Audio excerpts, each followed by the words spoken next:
नमस्कार. सारंग आता घरामध्ये लपूनच शिरतो आणि त्याने पेस्ट कंट्रोल वाल्याचे कपडे घातलेले असतात. त्या वेशात तो घरात शिरलेला असतो. तो घरात शिरतो, आतमध्ये येतो. आता ऐश्वर्याला बोलतो. ऐश्वर्या आणि सारंगचं काही बोलणं होतं. सारंग ते कपडे काढतो आणि आता चक्क खिडकीतून बाहेर जातो. सारंगला खिडकीतून बाहेर जाण्यासाठी आता ऐश्वर्याने सांगितलेलं असतं. सारंग हा ऐश्वर्याने सांगितल्याप्रमाणे खिडकीतनं बाहेर पडलेला असतो. आता ऐश्वर्या परत ते पेस्ट कंट्रोलवाल्याचे कपडे घालते. युनिफॉर्म व्यवस्थित घातल्यानंतर ऐश्वर्या आता पेस्ट कंट्रोल सुरू करते आणि घरात ती धुरांडी म्हणजेच पेस्ट कंट्रोल टाईप सुरू करते आणि आता बाहेर येत असते. सारंग इकडे घरात येऊन काहीतरी बोलण्याचा प्रयत्न करत असतो. ऐश्वर्याच्या प्लॅन प्रमाणे सगळं काही होत असतं. आता ऐश्वर्या पेस्ट कंट्रोल करत असते. त्या पेस्ट कंट्रोलचा त्रास होऊन आता प्रत्येक जण खोकू लागतो आणि आता तो बेशुद्ध पडू लागतो. इकडे जानकी ही देवाजवळ हात जोडणी विनंती करत असते आणि देवाशी विनवणी करत असते.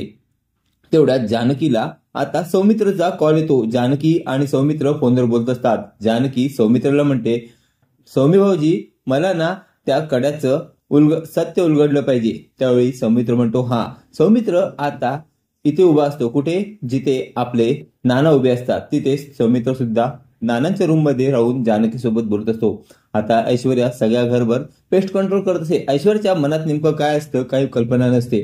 ऐश्वर्या पेस्ट कंट्रोल करून सगळ्यांना बेशुद्ध करण्याचा तिचा प्रयत्न असतो आणि तेच बेशुद्ध करण्यासाठी ती आता नानाच्या रूम मध्ये आलेली असते. ती नानांच्या रूम मध्ये येऊन सुद्धा फवारणी चालू करते. त्या फवारणीमुळे आता नानांना सुद्धा त्रास होतो. सौमित्र हा त्या त्रासाने खोकू लागतो. खोकता खोकता सौमित्र तो सुद्धा बेशुद्ध पडतो. सौमित्र बेशुद्ध पडला असतो. ऐश्वर्या इकडे पेस्ट कंट्रोल करत असते आणि तेवढ्यात तिकडे जानकीला सुद्धा खोकून बेशुद्ध पडल्यासारखं वाटतं आणि जानकी विचार करते, काय झालं? सौमीबाजी माझ्याशी बोलत असताना अचानक खोकले आणि आता सगळेच शांत बसले. नेमकं झालं काय असेल? तिकडे कसला तरी आवाज येत होता. असा विचार करून आता जानकी ही बाहेर पडते. ती तडक पोलीस स्टेशनला जाते आणि म्हणते, अहो साहेब, काय सांगू तुम्हाला, आशीर्वाद बंगला हे म्हणते ना रणदिवांचा, त्यांच्या घरात काहीतरी गडबड झालेली आहे. चला तुम्ही माझ्यासोबत पटापट. आणि आता ती पोलिसांना घेऊन आता रणदिवेंच्या बंगल्यात येते. आशीर्वाद बंगल्यात घुसून बघते तर काय, सगळीकडे पेस्ट कंट्रोलचा वास सुटलेला असतो. सगळे बेशुद्ध पडलेले असतात. आता काय करायचं? आता सगळ्यांनाच हॉस्पिटलला ऍडमिट केले जाते. बघतात तर काय, तिथे ऐश्वर्या नसते. ऐश्वर्या नेमकी आहे कुठे? म्हणून ऐश्वर्याला आता सगळे शोधू लागतात.